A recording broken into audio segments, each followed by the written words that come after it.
I didn't know that one sentence could scrape the inside of your chest raw and leave you breathing around a wound you can't see. He said it without looking directly at me, the way someone looks past a window to avoid their own reflection. My mom thinks you're not the right match, he said. She says you're too poor. He didn't say he agreed. He didn't say he disagreed. He left the sentence on the table like a bill neither of us wanted to pay, and I stared at it the way you stare at a number you can't afford, wondering which part of you has to be sold to settle it. His name was Zion. We met in a borrowed season of luck, the kind that feels like rain after months of heat. I was working mornings at a bookstore that smelled like paper and dust and a little bit of hope, and evenings tutoring kids whose parents spoke about education like it was a passport stamped at birth. He walked in one Thursday, the kind of man who wore quiet on his shoulders like a well-tailored coat. "Do you have the namesake?" he asked, and I nodded because it was one of the 5 books we were asked to hand sell that month. But when I gave it to him, he said, "What do you love about it?" And I forgot my script. I told him about the ache of leaving and the ache of staying, about the way names can both save you and keep you, and he listened like I was pouring water and he was thirsty. He came back the next day. And the next. By the time he asked me out for coffee, I had already begun to imagine the peculiar softness of his shirts in my laundry basket. He had a world already threaded for him. Schools with gates taller than trees, holidays in places that needed long flights and longer captions, a surname that opened doors before he had the chance to knock. He didn't boast. He didn't need to. When he took me to dinner the first time, the tablecloth was the kind of white that makes you hold your elbows closer to your ribs. The bread was offered with choices and the waiter said still or sparkling. Like he was testing our citizenship in this place. I chose the wrong fork for the salad and laughed at myself, and Zion covered my hand with his and said, "You're perfect." Sounded like permission. Sounded like welcome. I introduced him to my world because that's what you do when you mistake love for a bridge sturdy enough to carry anything. My apartment was 2 rooms that did their best. We put our milk in a bowl of water in front of the fan when the refrigerator died, and my mother swore she'd fix it after the next wedding dress was finished. "Ma," I would say, "raise your prices," and she would shake her head like she'd heard a joke and didn't want to be rude. We ate on a table with a folded napkin under one leg so it wouldn't wobble. When Zion came for dinner, my mother fried okra until it went crisp and sour-sweet and made rotis that puffed like little promises. He ate seconds, then thirds, said, "Auntie, this is heaven." And my mother blushed in a way that made me want to hug the whole room. He helped wash dishes carefully like the plates might be heirlooms. That night when he hugged me at the door, he whispered, "This feels like home." And I tucked that sentence into my chest and slept with it warming my ribs. I met his mother 3 months later. I wore the kind of dress that looks simple until you know the cost of keeping the fabric from wrinkling on the bus. I arrived with flowers I had to ask the vendor to wrap twice because I was worried the plastic would look cheap. Their house was taller than my building, the ceilings curated for echo, and the air smelled like something that required lilies to be flown in. His mother descended the stairs like a verdict. She kissed the air near my cheek and said, "How lovely." Then she took the flowers and handed them to the maid without looking at either of us. We drank tea. She asked me, with a smile that understood the violence of politeness, whether my mother worked outside the home. I said, "She has a tailoring business." She said, "How industrious." And I learned that a compliment can be a hallway you are not meant to walk down. On the drive back, Zion said, "She's just protective," and I said, "Of what?" And he said, "Of me." As if my question had been a riddle with an obvious answer. I laughed like a person who knows which side of the joke she's on. Then I cried later in the shower where no one had to name it.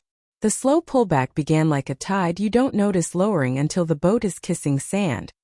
He started buying me things I hadn't asked for. Lipstick in colors he said looked expensive. Shoes that made my feet ache with the responsibility of being admired. "You deserve nice things," he told me.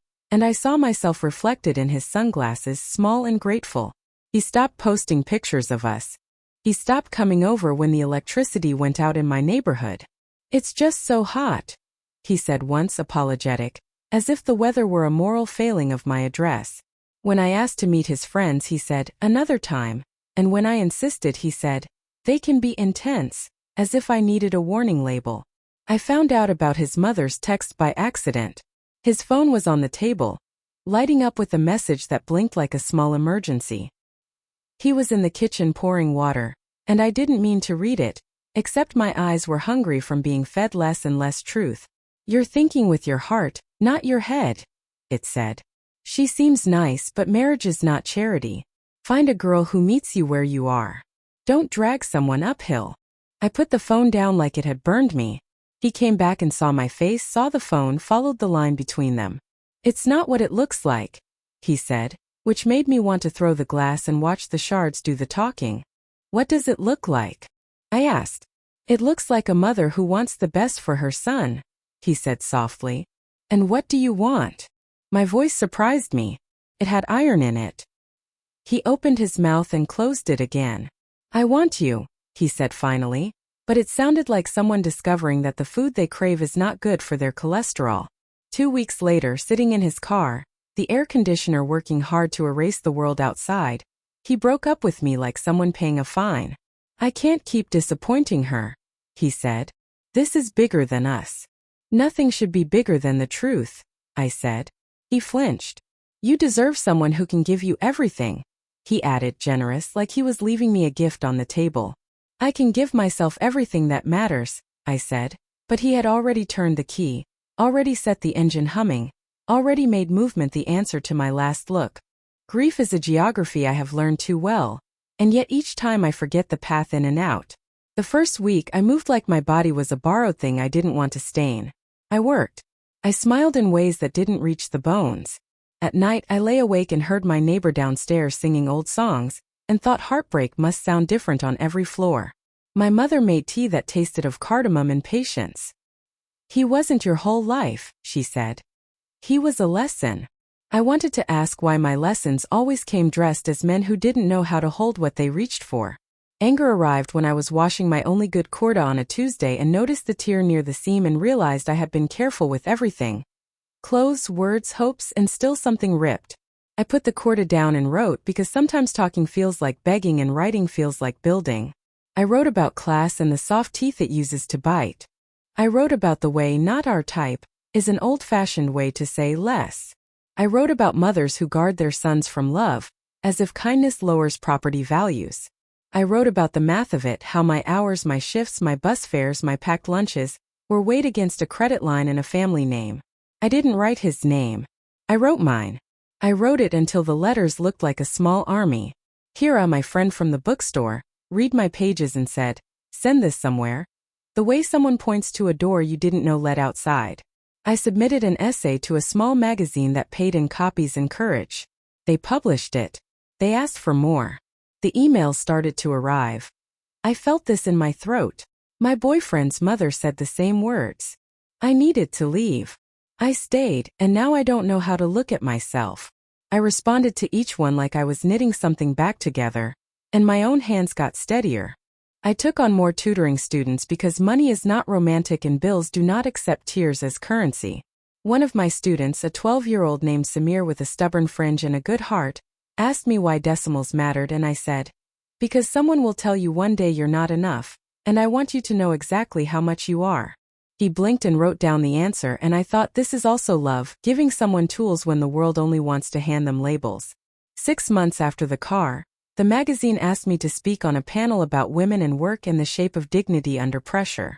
I bought a blazer at a thrift store and had my mother take in the sides.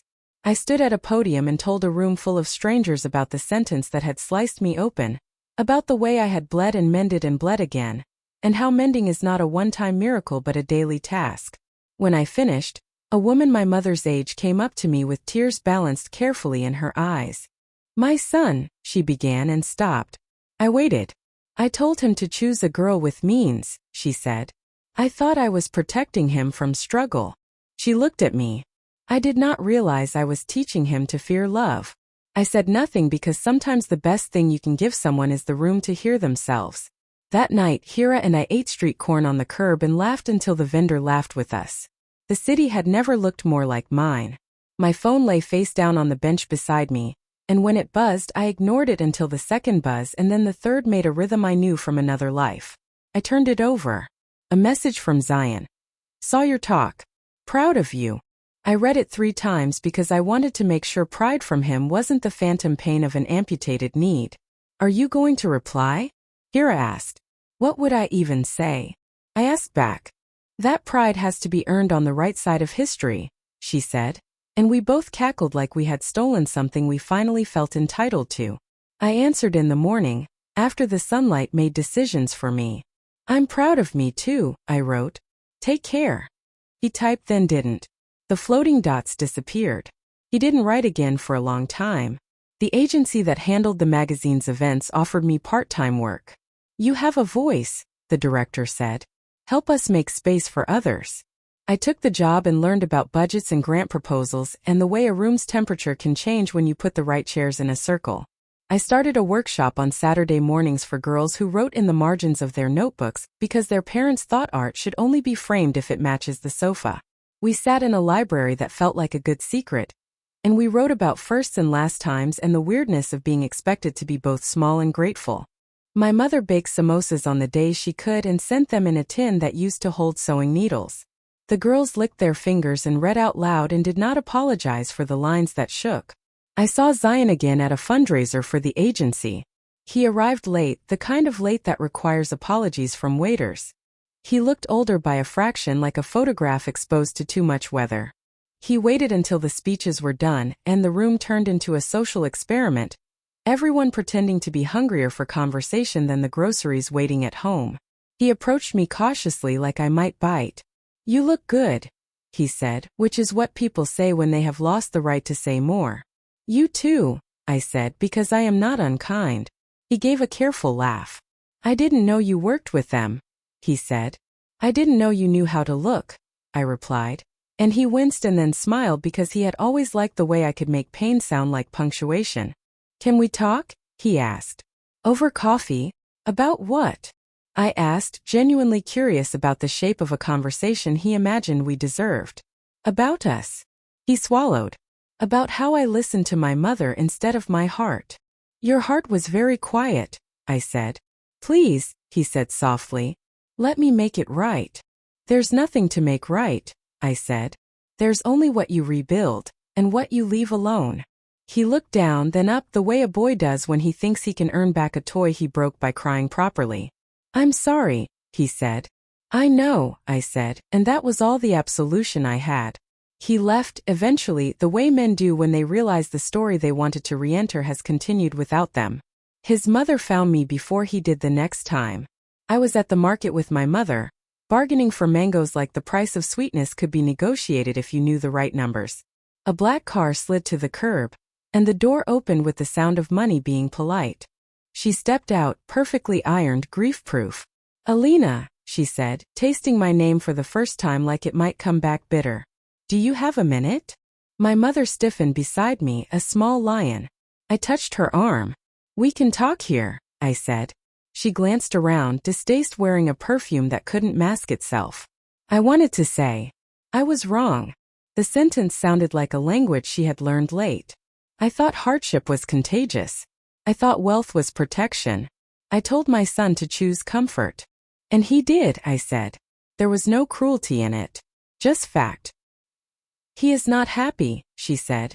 And the way she said it made me realize that the richest houses echo the loudest when lonely. I thought love must be easy, she said. I didn't know it was a decision you make every day.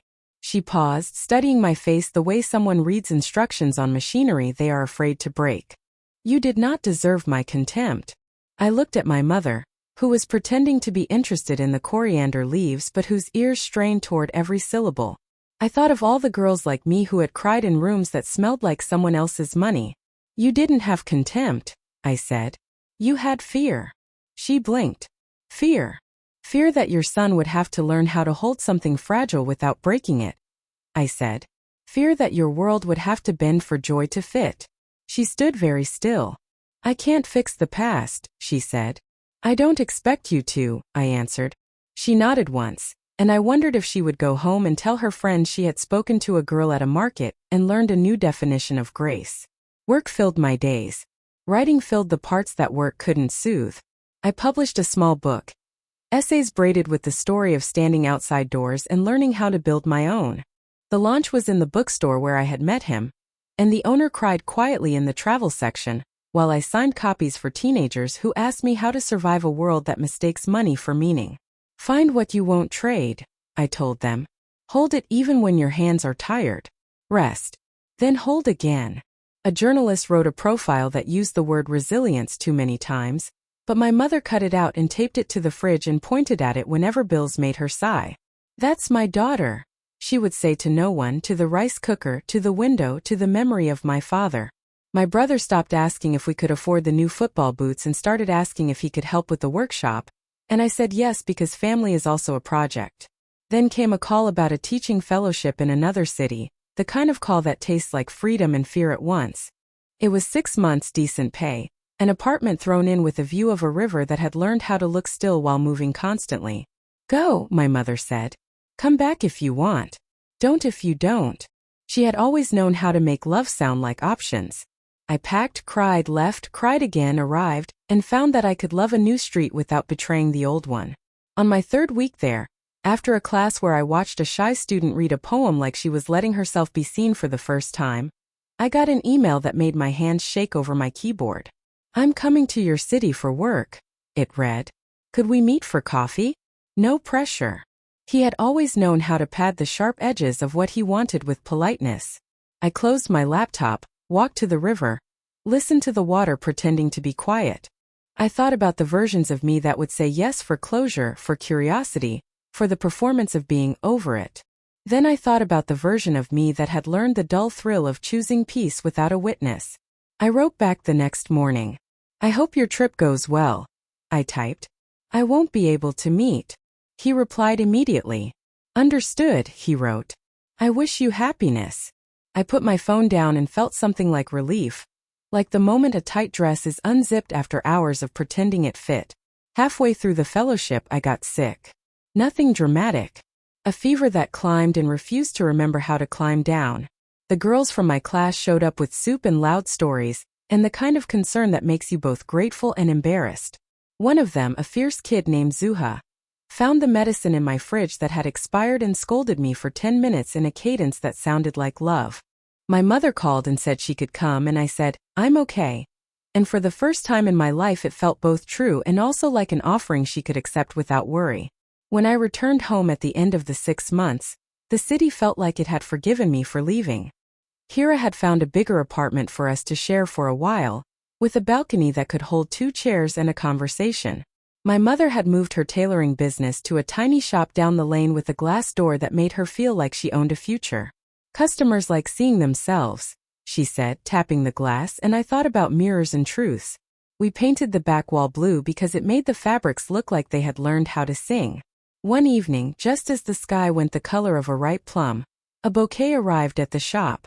White lilies. A card. My mother squinted at the handwriting and handed it to me. Congratulations on the new chapter. It read. No name. I smelled the flowers and felt a strange calm. You'll sneeze, my mother said, and I laughed and put them in water. Hira peeked in later and raised an eyebrow. Anonymous admirers, she teased. People who don't sign their names are often telling you their names, I said, and we cackled. I didn't need to chase the sender. Not every story requires an author. The agency's director invited me to help design a program for mothers and sons. Conversations about masculinity, class, and the way love gets strangled by fear disguised as ambition.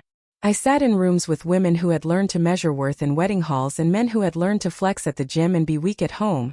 And slowly we unpacked the old stories and folded them neatly and put them away. At one workshop, a boy barely out of his teens said, I thought providing meant controlling. His mother wept into her scarf, and the boy did not look away. I went home that night feeling like we had changed nothing and everything. I don't know whether Zion ever married someone that satisfied his mother's definition of safety.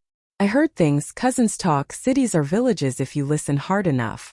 A broken engagement. A business trip that turned into a new country. A rumored return.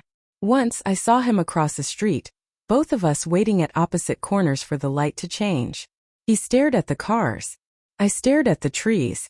The light went green. We crossed. We didn't look at each other because sometimes that is the braver thing. If you are listening to this because you know the taste of that sentence, you're too poor, and you think it will define you like a scar written across your name, I want to tell you what I learned on the other side of it. Wealth that cannot love is poverty in an expensive suit. A mother's fear is not a prophecy. A boy who doesn't know how to choose you in daylight will not learn how to keep you in the dark.